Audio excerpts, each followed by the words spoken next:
वो तो बाद में 62 चाइना वॉर, 65 पाकिस्तान वॉर के बाद इंडिया में फिर उन्होंने स्पेंडिंग शुरू की है। लेकिन पाकिस्तान ने पंगा खुद ही लिया ना 65 वॉर का, जी। कि कश्मीर को आज़ाद करा लेंगे, तो ना कश्मीर आज़ाद हुआ, ना पाकिस्तान की जो इंडस्ट्री ग्रो कर रही थी वो आगे बढ़ी। उसके बाद जब भी पैसे आए वो वो पंप किए गए डॉलर। हाँ। अपनी इकोनॉमी की तो हमारी कोई प्रोडक्शन नहीं है। सो पाकिस्तान ने, अगर पॉलिसीज ही आप अपने मुल्क की गलत बनाएं और हमने इंडिया के थ्रेट में ये बनाया है, वो बनाया है, ये बनाया है, तो लोगों को अ, जिस हालत पे ये ले आए हैं वो आपके सामने ही है। जी। जय हिंद। स्वागत है आपका हमारे चैनल पर एक और लेटेस्ट वीडियो में। दोस्तों, भारत ने जिस तरह से 2014 के बाद हर मामले में जिस तरह की तरक्की की है और जिस तरह का डेवलपमेंट किया है, उसको लेकर भारत के बारे में आए दिन पाकिस्तानी मीडिया में चर्चा होता ही रहता है।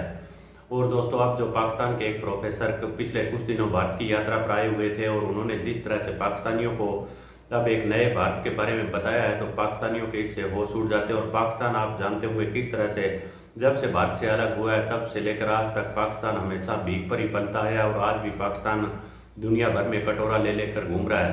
लेकिन उसके बावजूद भी पाकिस्तानियों के हालात सुधरते हुए नजर नहीं आ रहे और पाकिस्तान में अब जिस तरह की भूखमरी हो चुकी है उससे पाकिस्तानी की आम जनता बिल्कुल परेशान हो चुकी है। और पाकिस्तान के नेता और पाकिस्तानी आर्मी दोस्तों जिस तरह आए दिन पाकिस्तान में नई नई करप्शन की कहानियां लिखते जाते हैं, वो और पाकिस्तान की आम जनता उसकी सजा भुगत रही है।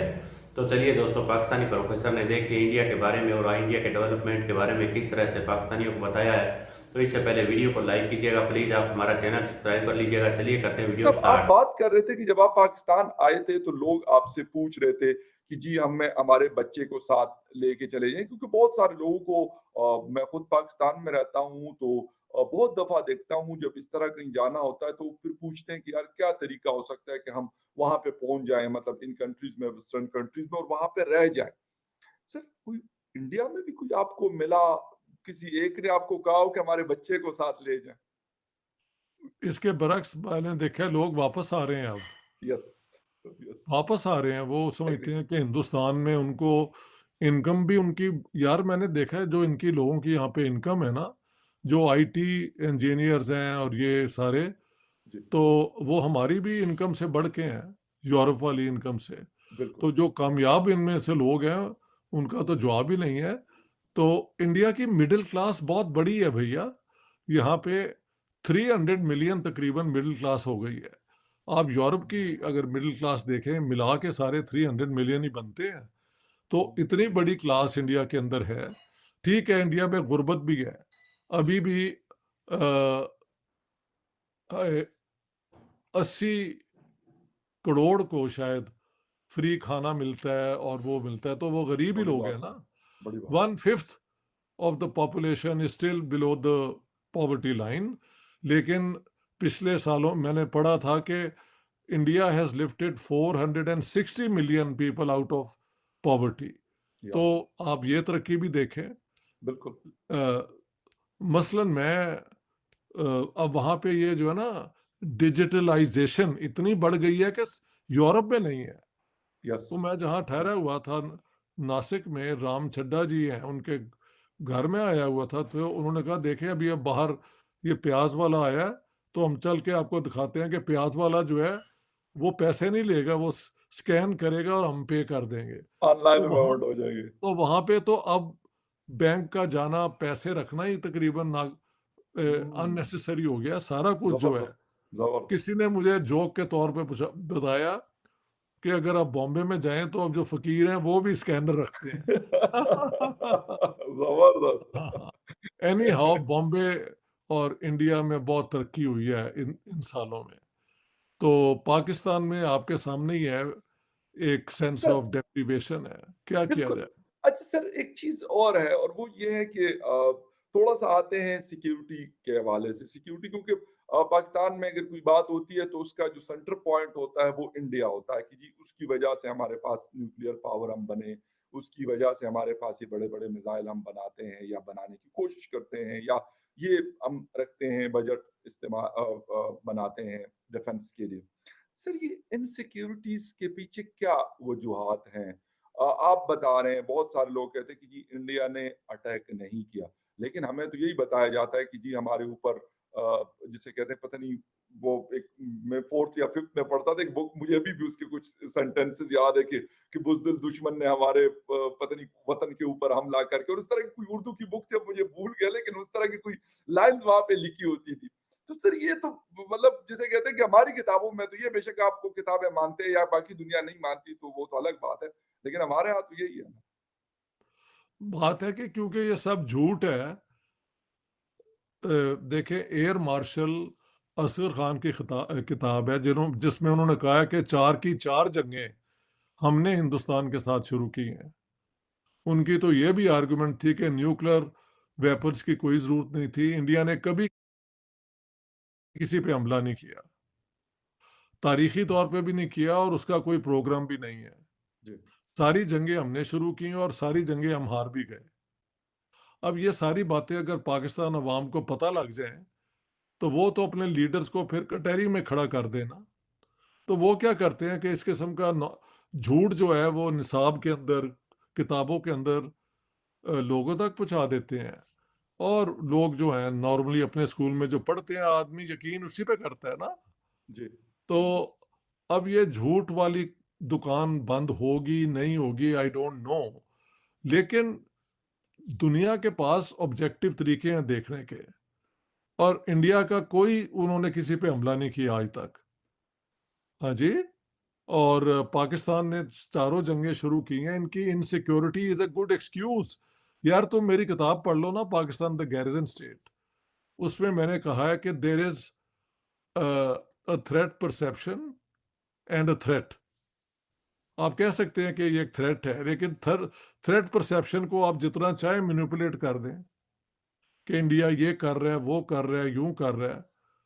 वो तो कहते हैं यार हम अपने इस मुल्क को बचाने के लिए वो चाइना की जो वॉर हुई है उसके बाद हमने मिलिट्री की तरफ तवज्जो दी है।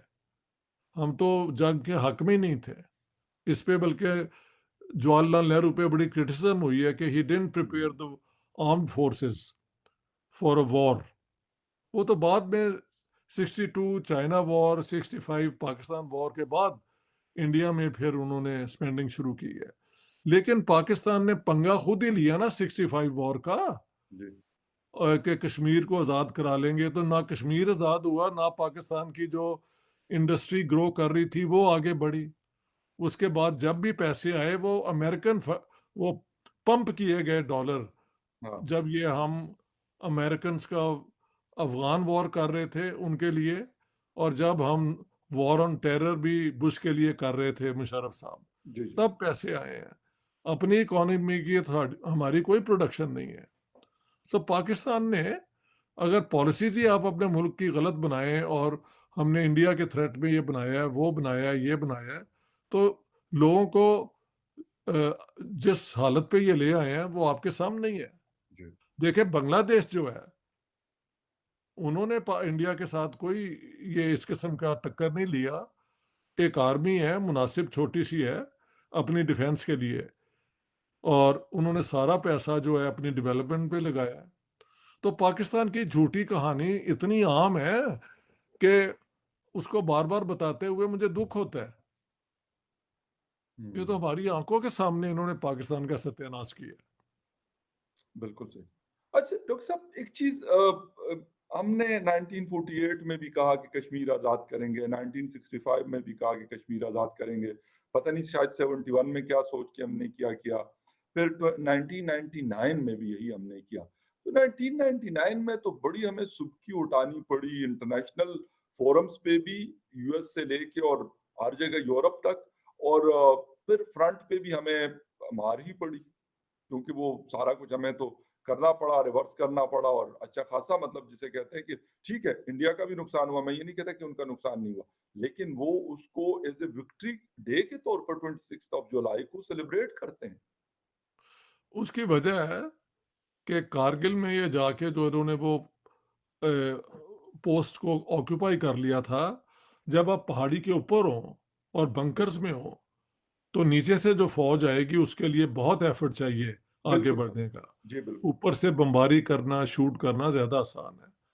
लेकिन जब इंडिया को पता लगा तो फिर उन्होंने फिर सारी कोशिश की, और अ, बाद में हम तो ये मानते भी नहीं थे कि हम वहाँ पे लड़ रहे हैं। हमने तो कहा ये तो बिल्कुल। मुजाहिदीन यस, है।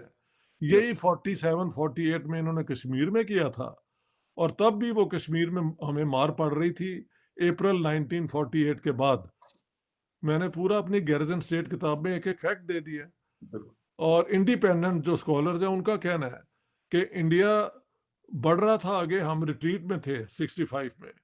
और अब क्या हुआ कि पहले तो ये मानते नहीं थे कि ये हमारे लोग हैं, और फिर उन्होंने बूफोर्स गन जो स्वीडन से खरीदी हुई थी, उनके जब ब्लास्ट हुए हैं तो फिर ये पहाड़ियों से जो हमारी ट्रुप्स थी वो बेनज़ीर भुट्टो के मुताबिक तो 3,500 पाकिस्तानी मारे गए थे। हुँ। ये उसकी फिगर्स ही हैं, और कुछ लोग 2,500 का बताते हैं, शायद नवाज शरीफ और वटेवर। ये दोनों फिगर्स मुझे याद है, मैंने पढ़ी हुई जी, हैं। जी। जी। तो इंडिया के भी महल काफ़ी लोग मारे गए होंगे, लेकिन उन्होंने फिर पाकिस्तानियों को वहाँ से हटाया और वो सारे इलाके कैप्चर कर लिए। अब उसके अंदर न्यूक्लियर वेपन्स दोनों तरफ थे, अगर ये हम करते इस्तेमाल तो वो भी करते। तो देखा होगा दोस्तों किस तरह से आप पाकिस्तानी मीडिया में आए दिन भारत के बारे में चर्चा होते रहते हैं। आप पाकिस्तान भारत के मुकाबले में कहीं भी नहीं टिक पा रहा है। और दोस्तों यहाँ तक कि बांग्लादेश और अफगानिस्तान के हालात भी पाकिस्तान से काफ़ी अच्छे हैं।